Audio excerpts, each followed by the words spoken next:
guns are quiet now, the papers of peace have been signed, and the oceans of the earth are filled with ships coming home.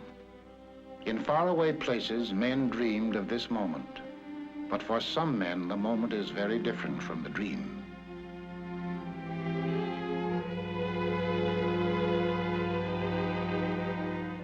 Here is human salvage, the final result of all that metal and fire can do to violate mortal flesh.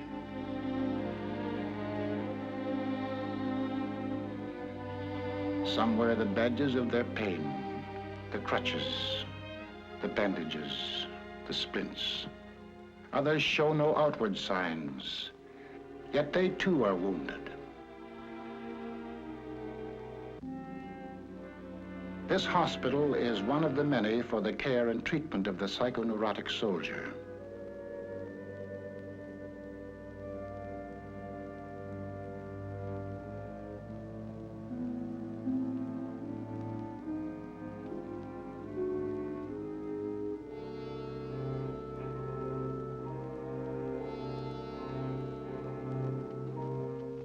These are the casualties of the spirit, the troubled in mind, men who are damaged emotionally.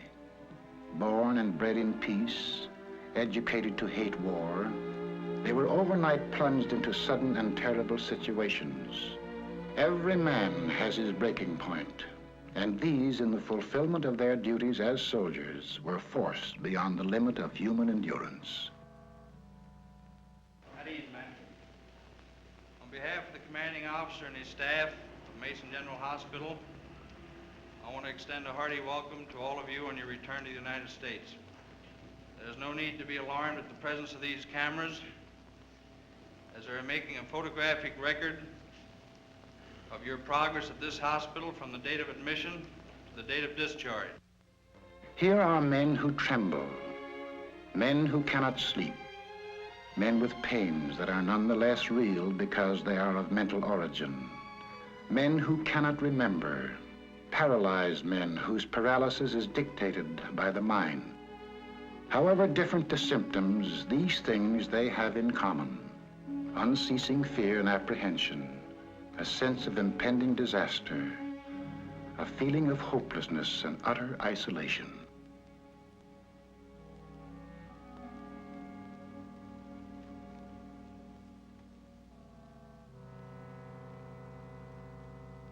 May I have your last name? Nice. How do you spell that? M-E-I-S. May I have your last name, please? Bolivar. And your How do you first name? spell that?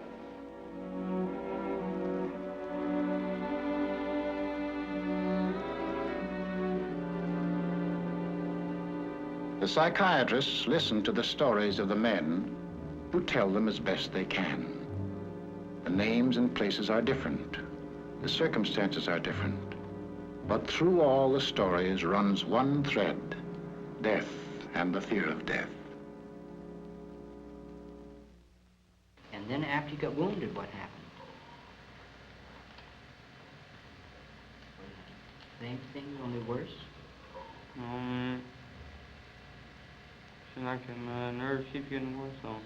They get worse. These airplanes, they bombed. I got killed nearly from one. You nearly got killed. Where were you at the time? St. Louis, I believe. Somewhere. Well. I don't remember. And what were you doing when the planes came over? I was in a hole. You know where you are?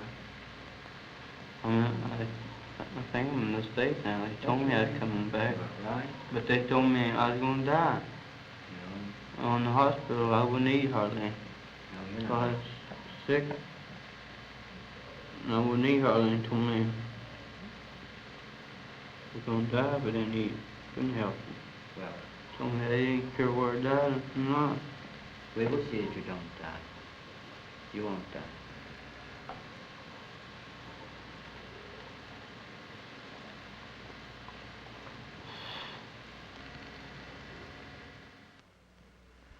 I lost my last buddy up there, Little Norman. He was second scout, and I was first scout. And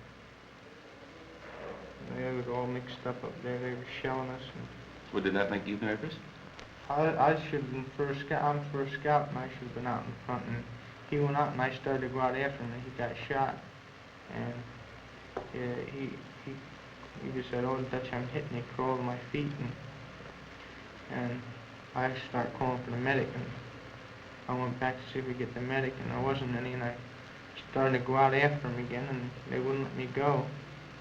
And he was the last one of the original boys that was with me. Him and I were the last two left out of the original. And when you were shelled, how did you feel? I don't know. It's just after Norman got hurt or killed, why I was all right when we were moving up or attacked or anything like that. When we get pinned down, I start thinking about him laying back there. And then what happened to you when you'd think about him? How would you feel? I just didn't care what happened to me. Do you mean you didn't want to go back into combat again? Yes, sir. I wanted to go back. I wanted to stay there. I wanted to keep on for him and all them other guys, John and Stryker and Tex and Pop. And how do you feel right now? I feel all right. Have you been getting along? Well, fairly well, sir. You overseas? Yes, sir. Where? We were in France, and then we went to Germany. In where? France to Germany. And what outfit were you with? I was with Headquarters Detachment, 50th Quartermaster Battalion, Mobile. I see you're PFC. At present, sir. You had to go in the hospital. Sir? You had to go in the hospital. Twice, sir. It says here on your record from overseas that you had headaches and that you had crying spells. Yes, sir. I believe in your profession it's called nostalgia. In other words, homesickness. Yes, sir. It was induced when, shortly before the war, I received a picture of my sweetheart. Yes.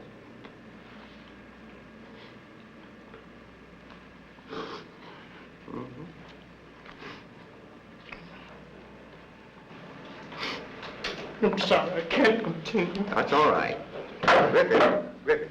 Yes, sir. Come on and sit down a minute. Now, a display of emotion is all right. I'm not doing this deliberately, so Of course please you're believe not. me. I do believe you. A display of emotion is sometimes very helpful. I hope so, sir. Sure, it gets it off your chest. You wouldn't be here. You wouldn't have been returned as a patient if there wasn't something upsetting you. Yes, Well, now, Sorry. you say you had received a letter from your, not a letter, sir, a photograph. a photograph, yes. Well, what about that now? Well, sir, to be perfectly honest with you, I'm very much in love with my sweetheart. She has been the one person that gave me a sense of importance, and that through her cooperation with me, we were able to surmount so many obstacles. What happened? Well, when I was in combat, Mindanao. Can you speak louder? I have trouble hearing you. During the time, I got worried that my brother, he was killed in Guadalcanal. Oh, were you a Marine? Yes. Now, I noticed in this history here that you saw a vision of your brother. Tell me something about that. What happened? Oh, I guess it was a dream. Well, describe the dream. What did you see in the dream? I dreamt that I was home, my brother was home, and my other brother was home. We all were home. All of you were home. Sitting around the table. Everybody was happy. And we were laughing, talking, just admiring each other's. And then it ended there. You could see these images clearly.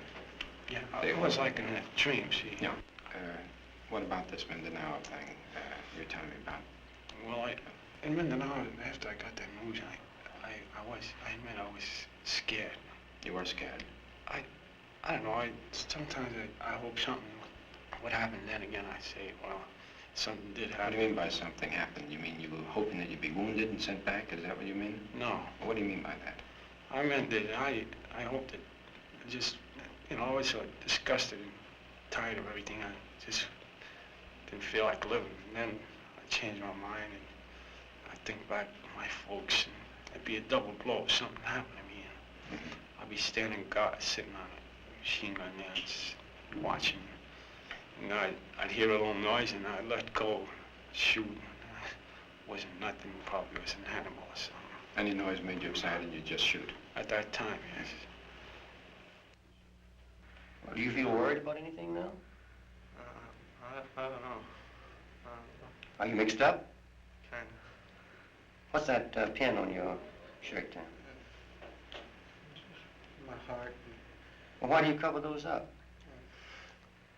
Aren't you proud of them? Yes, sir. You got a Purple Heart? Your campaign ribbons? Yes, sir. Well, why do you cover them up? And there must be some reason for you doing that. Well, what happened over there? Well, we got in the scrape and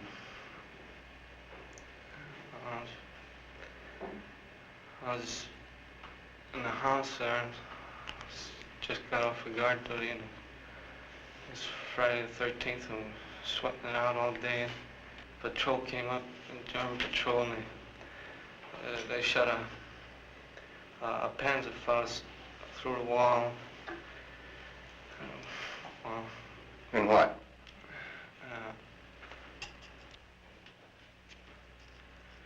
I was laying on the couch, and right before it happened, I felt a little jittery, so I laid down on the floor. And when I got up again, the couch was all torn. In other words, you were almost killed, is that it? Most of it must have gone right over my head. Do you feel conscious, that is, are you aware of the fact that you are not the same boy that you were when you went over? Do you feel changed? Yes.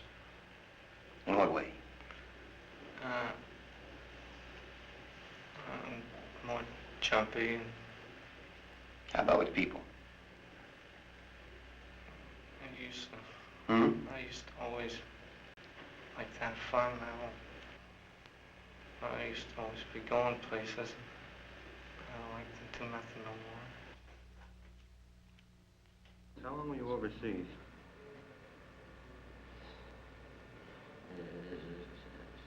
A lot of months. 11 months. Were you in any combat at all? This is 6 months. I tried every way to keep my mind occupied, reading, going to the gymnasium, going out with fellas and trying to become an extrovert, try to get out of myself. But it seemed to me that I got worse and worse. And after a while, I developed, after the fear of insanity, I started developing fears of different sorts. Did you ever have similar pains before you got Never here? in my life. Have you ever been nervous before in your No, life? sir. Never. I was a solid man. Do sudden noises bother you particularly? I did just shake a little, but not that bad. Well, I guess I just got tired of living, you can put it that way. I had trouble sleeping, yes. Had dreaming of combat, you know. I just took off because I seen too many of my buddies gone, and I figured the next one was for me. A man can just stand so much up there, see? Admission note. Poole, P-O-O-L-E, comma, Walter L. T5. Transfer diagnosis. Anxiety reaction, severe. Active symptoms in remission. On this, their first night back in the States, each man who is able may make a long-distance call without cost. After months and years of silence, familiar voices are heard once again.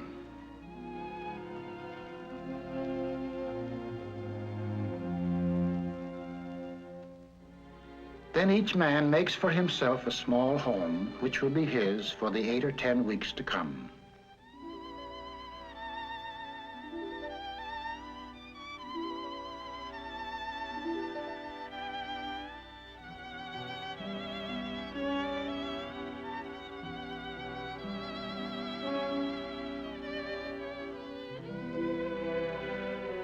Now in the darkness of the ward emerge the shapes born of darkness, the terror of things half remembered, dreams of battle, the torments of uncertainty and fear and loneliness.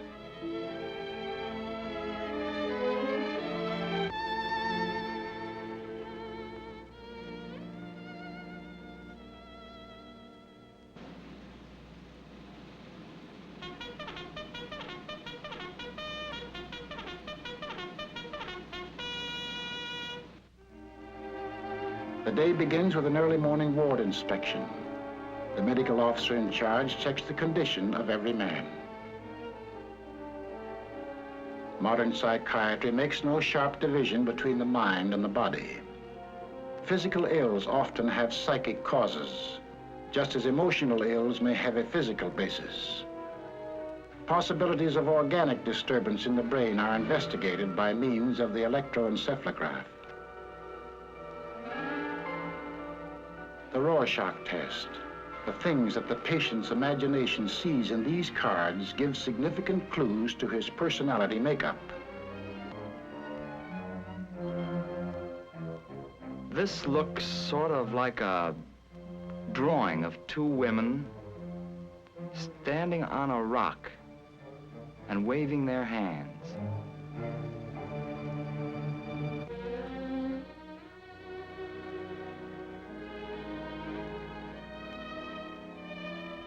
This man suffering from a conversion hysteria requires immediate treatment.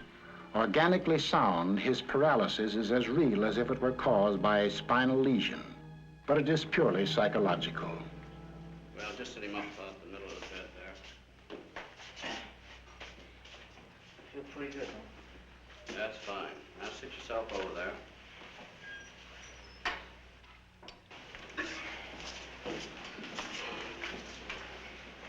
Well, now, can you move over just a little so I can talk to you? Yes, sir. Now, what is the trouble? You think there'd be a... What's that? That's the nerves, yes, it make me flinch like that. I see. How long has that been going on? Since Friday. Friday? Night. Come on suddenly or gradually? Suddenly, sir. How? Well, I started in the afternoon with crying spells. Mm-hmm. And, felt something funny in my shoulders here.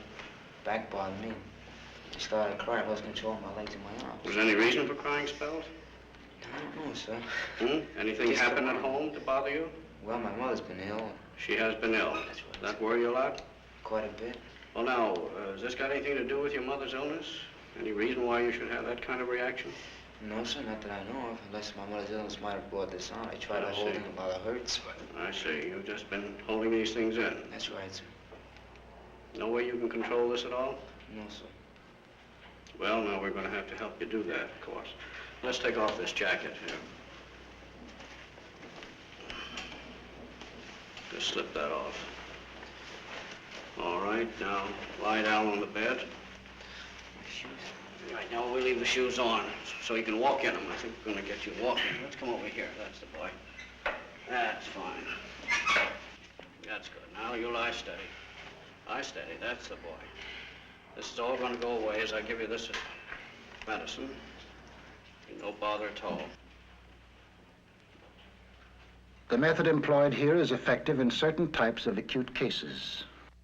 An intravenous injection of sodium amytal induces a state similar to hypnosis. What a torpedo that is. You mind if I look this way? You look that way. There's nothing for you to watch here, but you're going to talk to me as we go along.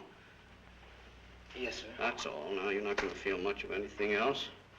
You're going to feel a little bit woozy. The use of this drug serves a twofold purpose. Like hypnosis, it is a shortcut to the unconscious mind. As a surgeon probes for a bullet, the psychiatrist explores the submerged regions of the mind, attempting to locate and bring to the surface the emotional conflict which is the cause of the patient's distress. The second purpose of this drug is to remove, through suggestion, those symptoms which impede the patient's recovery. Now, tell me a little bit about what you're thinking of. The thoughts are coming to your mind now. Nothing in particular. Well, now let's go back. Let's go back to Friday. Friday? Yeah, think about that. Friday. My mother argues with me. Your mother argues with you? Yeah. Mm-hmm. What does she argue about? Well, every little thing, if you sit down in the wrong chair or something like that. Doesn't like the stuff you get in the store. Uh-huh. Then she calms down. Well, I see. Have you always tried to please her? Yes. Always tried to please her. I used to clean the house for her when I was smaller. Well, now, why do you think she argues like that? Think Well, she's must- sick? Well, she doesn't try to control her temper. I see. How about your father? He's a swell guy. He's a swell fellow, isn't he? Gets kind of hot-tempered. Since my mother's been sick, it's been costing a lot of money. And he's lost a lot of weight about worrying. I see. My mother argues with him. She wants to know where the money is. But I don't care about that, as long as everything turns out all right. Well, now, this jumping, what does that make you think of? Think about it a minute. I can't help it. It just jumps. How about the legs? Do you know anybody who had any trouble with their legs like that? No, sir. And what does it make you think of? Go on. Except several years ago, there was one fella. He had something wrong with his right leg. Water in the knee, but he's walking today. That hasn't bothered me. Was that anything like your leg? I don't know. He couldn't walk at all. He couldn't walk at all? No. What do you think of when you can't walk like that? I wish I could walk. But what do you think of?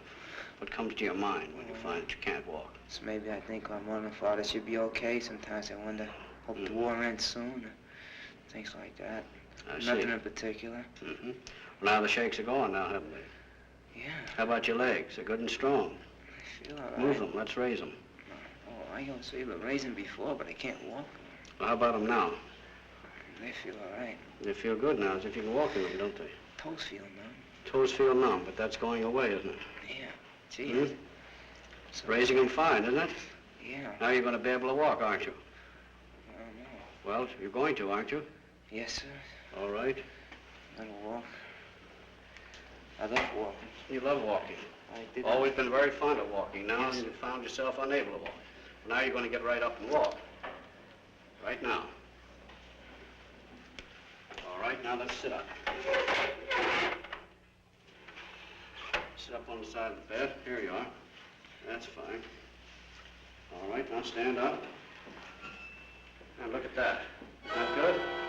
All right, now walk out here. Walk over to the nurse all by yourself. That's the boy. Walk over to the nurse. You're just a little woozy. That's the medicine. Now come back to me. Come back to me. Open your eyes. That's the boy. Isn't that fine? Isn't that wonderful? Sure. All right, now again, once more. Yeah, but how long are we gonna be? Oh, it's going to stay that way. It's going to stay because that's taking care of your worry now. All right, now come on back to me, and I'm going to let you go to sleep. When you wake up, you'll keep on walking perfectly well. How about it? Thanks, sir. Righto. All right, now let's get up in here and we'll go to sleep. Yeah, there you are. Now I'm going to have you go right to sleep. When you wake up, it'll be all right.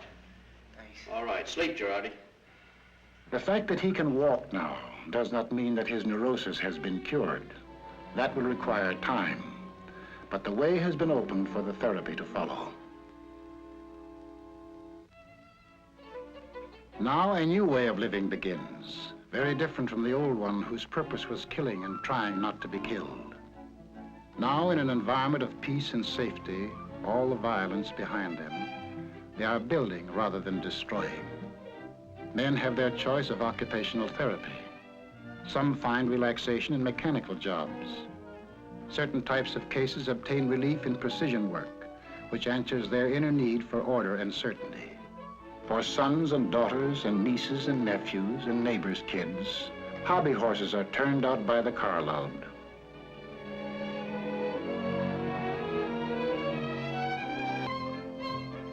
Physical reconditioning is not the only purpose in sports, which also serve to bring men out of their emotional isolation and back into group activity.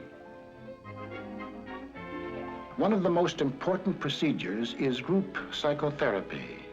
Here, under the psychiatrist's guidance, the patient learns to understand something of the basic causes of his distress. As one of a group, he also learns to understand that his inner conflicts are, with variations, common to all men. And I think of it a little bit like this. We want to get you out of your own feeling of isolation, to get you to feel that you are like other people. In order to get to that, we have to use knowledge as one thing and something else which has to be added, and that is an experience of safety. You could say it is almost the core of all our treatment methods. Development of knowledge of oneself with the accompanying safety that it brings. I'd like to see if we can get some illustrations of how one's personal safety would stem from childhood safety, and how the childhood safety itself would stem from the parents' safety. In my illustration is that as a child, whenever I underwent any experiences that were frightening to me, I never told my parents. I kept it to myself. While I was alone at night in my room, I'd call on God. So if I had done anything wrong that I was ashamed of, I was ashamed to go to my parents and tell them what I had done. So I kept it to myself. And I used to be in constant fear that my parents would find out my feelings. Well, I wonder if there's any of your mother's troubles that you would know about. No, my mother never gave any of the children any part of her troubles. Well, that would be the same thing that happened to you. She didn't tell her troubles, and you didn't tell yours. You took your troubles to God, and she probably did the same thing. Probably didn't even confide in your father. In other words, the kind of method that you used to get relief from anxiety was really, we'd have to assume, learned and felt right in your home, the same kind of thing. I think it was all caused by economic conditions of the world. I mean, people trying to compete with one another, trying to get a better job, trying to keep up with uprising of living, things like that, of course. A lot of arguments in the home. Mother and father arguing about the prices of food, and that has a reflection on the children. That's right. Things like that. So I think that was one of the causes Was the of worst illness. not having enough food to eat, or the arguments between the mothers? I mean, there was... Which was the worst, though? Well, I guess We the had to arguments. choose. Sure, of course the Because arguments. I can't remember about the food. There you are. You can't even remember about the food or the lack of food. I have in mind my own childhood. We're coming from a moderate family. Moderate in the sense that the family had some sense of security. What happened there was we were told that myself, my brothers and sisters, we couldn't just play with any of the kids we wanted to play with unless their parents in turn had the equivalent of what our parents had. And as a result, we were kept in a narrow circle, very, very narrow. However, I have found that there has been a strong yearning on my part to break out of this environment, to be able to play with Tom, Dick, and Harry. I'd say the net result's like this. Your mother did not feel really so superior. She felt inferior when she tried to make you take the attitude you were better than the other children. So that now, certain experiences in the Army have brought that out more clearly because you've been thrown in with Tom and Dick and Harry and need to get along with them. It's not necessary to be in the Army. It's not necessary to be in the war. These kind of troubles have always gone on in all time, through all the centuries. You were going to say something. I never spoke until I was 7. Is that right? Yes, sir. And I studied very bad. At 14 and 15, I couldn't recite in school. Today, I'm able to talk. Can you explain how you get started to talk? How you began to get over that? During the war, the first word I ever spoke, Santa Claus had brought me a war gun, and my brother broke it. This is the First World War, yes? And so, Santa Claus brought the gun and your brother broke it. Yeah, when I went in to get my gun, I just says, war, death. Somebody broke my gun. That was the first thing I said. You were angry because someone broke your gun. So that's where I started talking.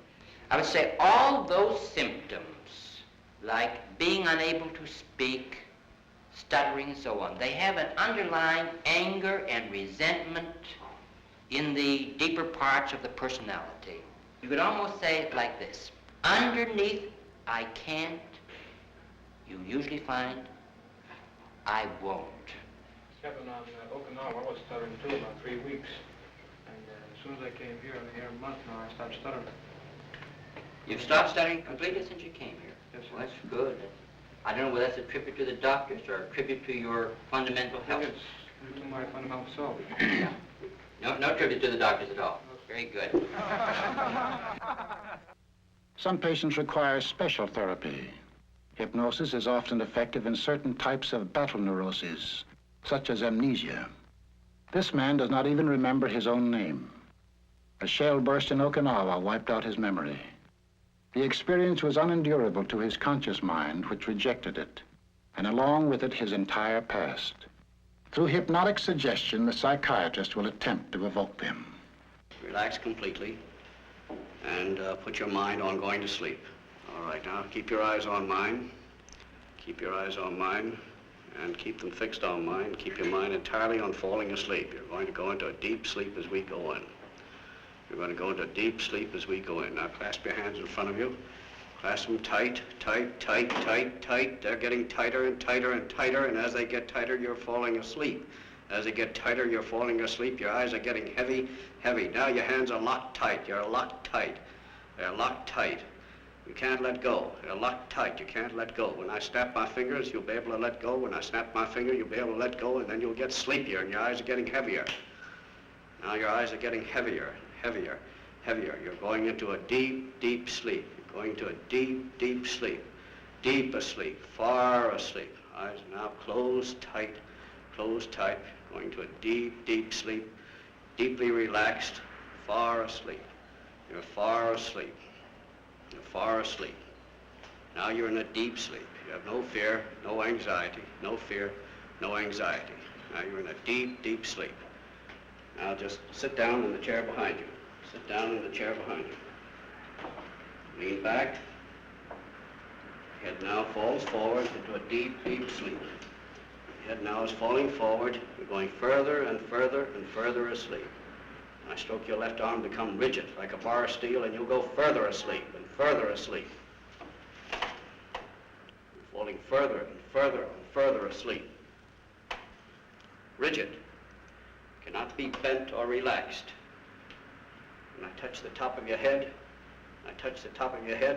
that arm will relax and the other will become rigid. And you'll go further asleep. You'll be in a very deep sleep. And your sleep is deeper and deeper. Now when I touch this hand, my finger will be hot. When I touch this hand, my finger will be hot. You will not be able to bear it. Your arm is rigid. And now, as I touch your hand, you will no longer feel any pain there. It'll be normal. Now the arm is relaxed and you're further and further and further asleep. Now you're deep asleep. We're going back. We're going back now. We're going back to Okinawa. We're going back to Okinawa. You can talk. You can talk. You can remember everything. You can remember everything. You're back on Okinawa. Tell me what you see. Tell me. Speak. I'm in the battery area. You're in the battery area. Go on, tell me what's going on. Getting fire missions. You're getting fire missions. Go on. You see everything now, clearly. Getting shells thrown at us. You're getting shells thrown at you. From where? Japs. Japs. Go on. Yes. Keep on. You remember it all now. Every bit of it's coming back. Japs getting near us to get our position. Japs getting near you to get your position. Go on. Told us to get cover. Who told you to get cover? BC. BC. Go on. There's 5 of us. One of the boys got hurt. One of the boys got hurt. Took him away. I was running over to my gun position. Yes, go on. You remember it now. Tell me. It's all right now, but you can tell me. You can tell me. Explosion? Yes. You remember the explosion now. All right, go on. They're carrying me. They're carrying you. Who's carrying you? I don't know. Where are they taking you? Carrying me across the field. Across the field. Go on. Put me on a stretcher. Yes? Yes? Go on. They're still throwing shots. Yes? Can you hear them? Yes. You see them? No. All right. Where are they taking you now? Put me in a truck. Why are you fearful now? I want no more of this. You don't want any more. You want to forget it. But you're going to remember it because it's gone now. It's gone. You're back here now. You're away from Okinawa. You've forgotten it. But you remember who you are now. Who are you? Dolly, that's right. Full name now. Dominic Dolly. Dominic Dolly, that's right. You know your mother's name? Isabel. That's right. Father's? Salvatore. That's fine. You know who they all are now. All right, now you're coming back with us. This is going to stay with you. You're going to remember it all. You're going to remember about Okinawa. You're going to remember about the shells and the bombs, but they're gone. You're at ease and relaxed. There's no fear, no anxiety. When I wake you up, you'll be comfortable and relaxed, no pains and no aches. But you'll remember all that I've told you. All that you've remembered. You can wake now.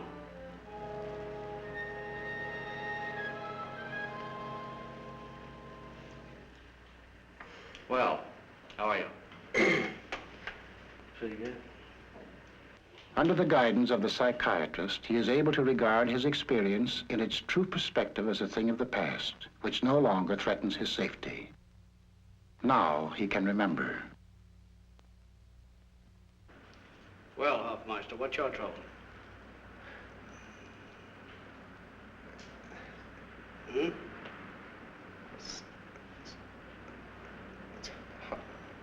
Hard for me to get my words out. Yeah, it does seem to be a bit tough. How long have you had that trouble? It started about a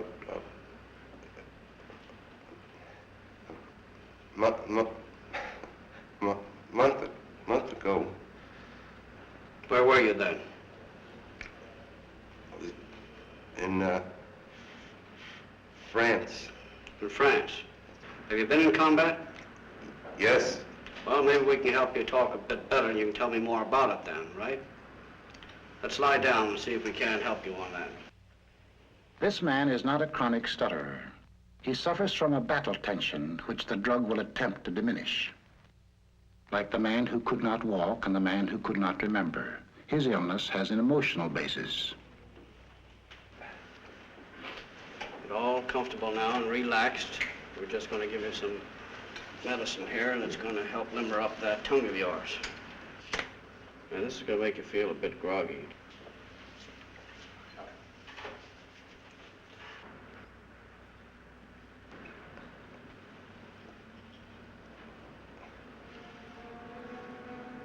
Well, now tell me now, how do you feel now? Make any difference in your feeling? Oh, no, it's just like seventh heaven. What is it? Tell me about it. Boy, I can talk. That's fine, isn't I can talk. I can talk. That's good, boy. Listen, I can talk. Oh, God, listen, I can talk.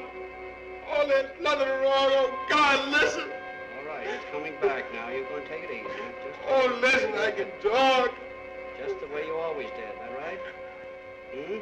God, listen. God, I can talk. Just the way you always did, Hofmeister. Keep right on with it now. Oh, isn't it nice? Let's take it easy now. Just talk just a little lightly now. Tell me, got any idea why you couldn't talk before? What's coming to your mind now? Tell me, what's coming to your mind now? What is it in your mind when you couldn't talk? What is it that stopped it? Something came through there and stopped it. What is it now? Think quickly. Think deeply. Let's go back. When was it you lost your speech? You had your trouble talking. Go back quickly.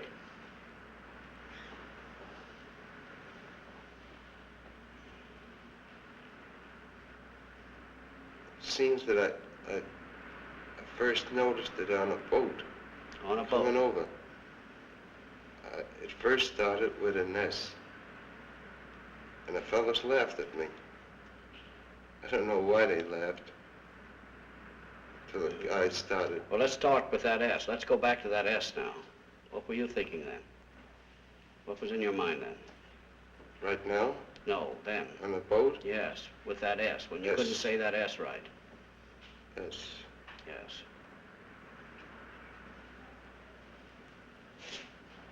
The port side. Port side. Port side. Mm-hmm. Port side of the ship. What side's that? That would be the left side. Left side, that's right. Yeah, I remember. Uh-huh. Because we were up there that afternoon and we saw the fishes. And we had some flying fishes. And I came down and he said, I was telling the fellow underneath me about the ports that I had seen some flying fishes on the port side. Mm-hmm. He tried telling them about the flying fishes, and he stumbled over the S sound. And the fellows laughed at him. Think hard. S. S. What does S remind him of? S. S. He remembers. It is the sound he fears. The sound of death in combat. The sound of a German 88 high-explosive shell coming in. Now it is possible to proceed to the basic method of psychiatric treatment, discussion and understanding of the underlying causes of his symptom.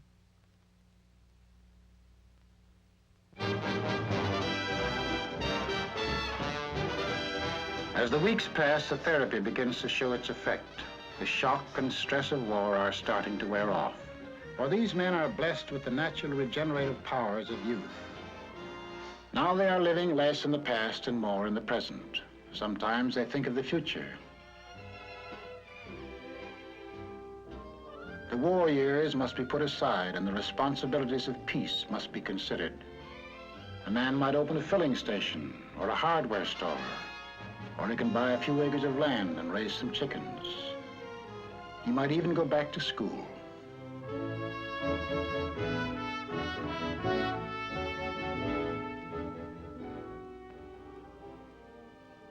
Visitors' Day. Now the men resume their contact with the world outside. These are the people they are coming back to, whose lives are bound up with theirs. Without their understanding, all that has been accomplished in the last few weeks can be torn down. With it, their return to life can be doubly swift and sure.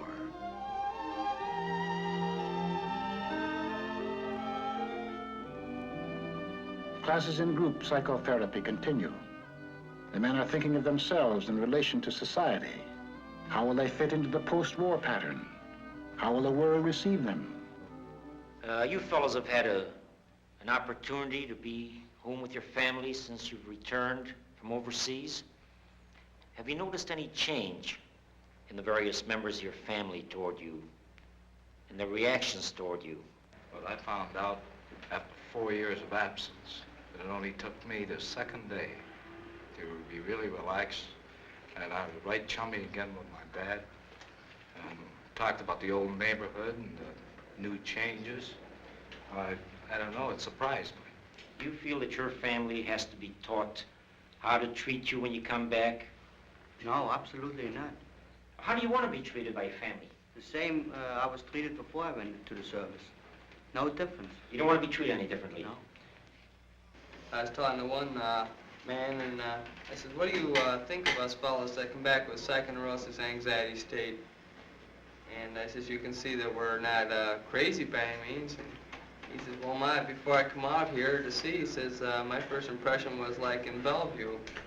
He said, fellows from the last war, they're completely maniacs. He said, that was my first impression. And I'm wondering if, the great percentage of the people are going to be like that when we get out. That is a common concern among servicemen who have developed nervous conditions during their stay in the Army as to what the public is going to think about them. Undoubtedly, there will be people on the outside who won't have any understanding of the condition, who may think of it as being a rather shameful condition. That's why we're having an educational program, trying to educate the public into understanding. Unfortunately, most of you fellows have gone through some very severe stresses in the Army. Stresses that civilians are rarely subjected to. In civilian life, you can avoid serious stresses. If a civilian, the average civilian, were subjected to similar stresses, he undoubtedly would have developed the same type of nervous condition that most of you fellows developed. All of us have our so-called breaking point. And a survey outside showed that civilians, on the whole, were more nervous than soldiers. On Park Avenue, for instance, where some of your richest people live, most of the patients are people who suffer from nervous disorders, and if the doctor won't give them a pill, why, they'll go out and say, well, he's not a good doctor. So therefore, they're given pills, and they take them at home. They take these pills at home because the hospitals are too full. If the hospitals were empty, they'd be in a sanitarium or so forth. Haven't been through none of these discussions like the other men have. I know that we have learned the basis of how we've gotten nervous, some of us through combat, and some of us by not being in combat. And I think, and I'm sure that we have a better understanding of our conditions, and I'm pretty grateful of being here at Mason General Hospital like a lot of fellas are. I just so happens I couldn't walk, and they made me walk. I couldn't walk when I arrived, and I was here 24 hours, and they made me walk. I feel pretty grateful for getting my limbs back. But that isn't my driving that. It's that I know that when I get out of here, and the other fellas do too, that we're going to try our best to make ourselves as best we can. And we feel more confident in to grasp this nervous situation that's come about us. And we want to show people that we can do things on our own on the outside, whether we've been in the hospital for nerves or mental or wherever we've been, whether we lost an arm or a leg, that we can be just as good as anybody else. All I want is that they give us a chance to prove our equality like they said they were. I hope they keep their promise. That's all I hope. Would you make it a point to tell your employer that you were a psychoneurotic? Well, if he's an intelligent man, which most well-known employers are that own large concerns, why, he's going to react the same as any other normal human being would. He's going to say it's absolutely possible. And the man right now looks all right. I'll try him out. But you may run into employers who are not that broad-minded or intelligent. Yes, sir. And I'll sell myself to them. How about you, Hoffmeister? Do you have any plans about jobs, or do you have any fears about getting a job? Or No fear whatsoever. I've got my job waiting for me, sir. You have your job waiting for you. I think it comes down to this, doesn't it? That most of you fellows feel that you ought to be honest with your employer, that you have nothing to hide, nothing to be ashamed of. Yes, isn't that the general attitude? Yes, sir. That's the way all feel.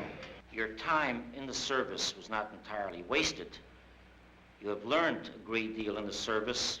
For instance, a great many jobs and tasks that you've learned to do in the service that you have had absolutely no contact with in the past. You've also learned to work in groups, something that every soldier learns to do very early in his military career. This definitely will be of much value to you in your future civilian employment.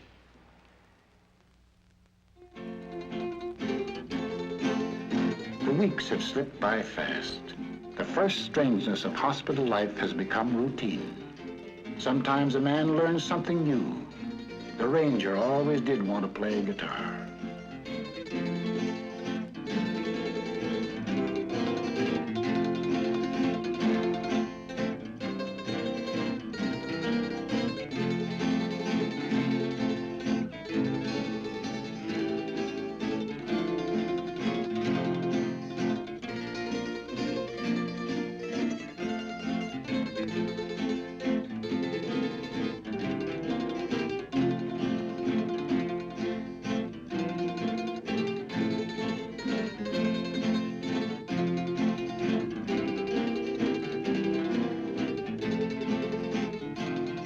And now the days begin to seem long.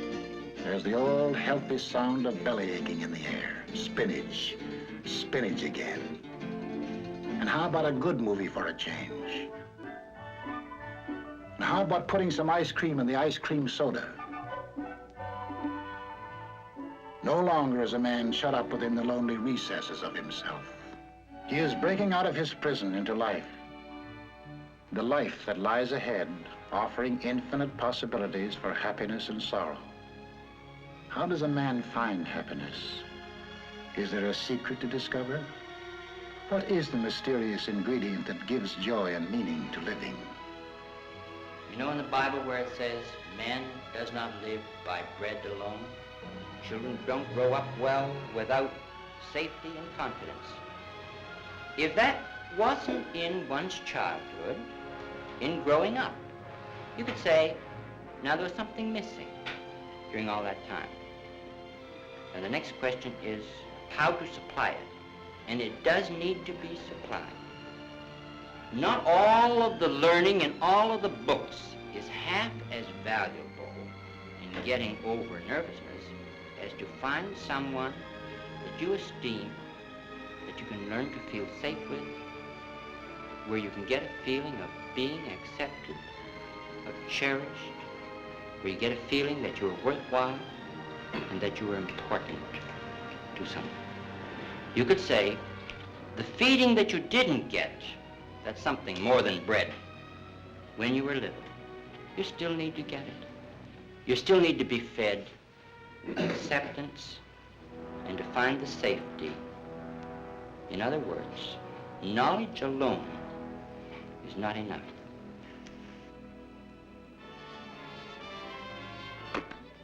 Hold! Nobody got it. Get up! Get up! Get up!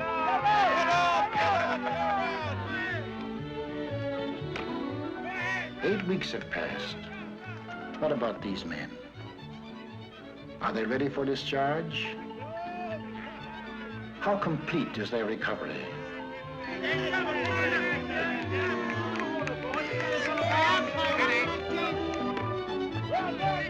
How about the boy in right field? I just didn't care what happened to me.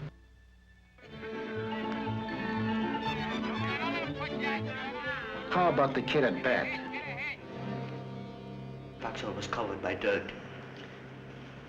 And I was covered up for 29 hours afterwards till they found me.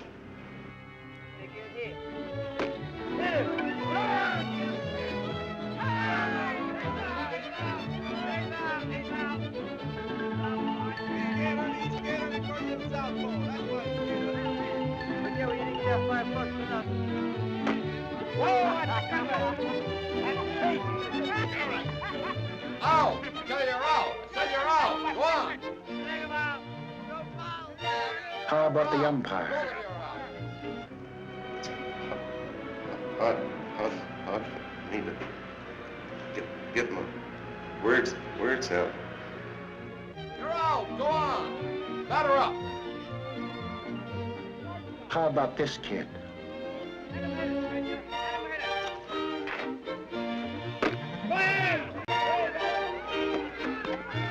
How about him?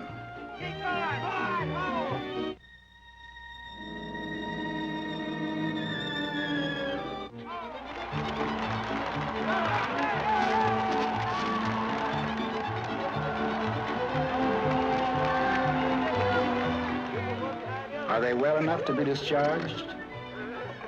That is for the doctors to decide at tomorrow's boarding.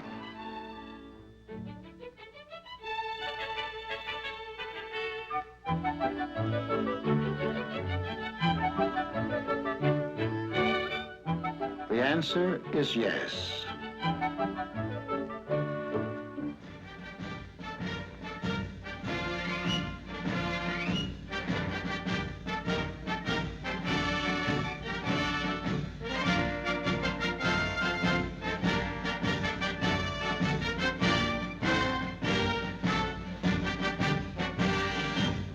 Men, this is your last military formation. Today, you're returning to your homes, your families, and friends. Many of you have been looking forward eagerly to this day. But remember that when you re-enter civilian life, on your shoulders falls much of the responsibility for the post-war world. May your lives as civilians be as worthy as your records as soldiers. Good health, good fortune, and Godspeed.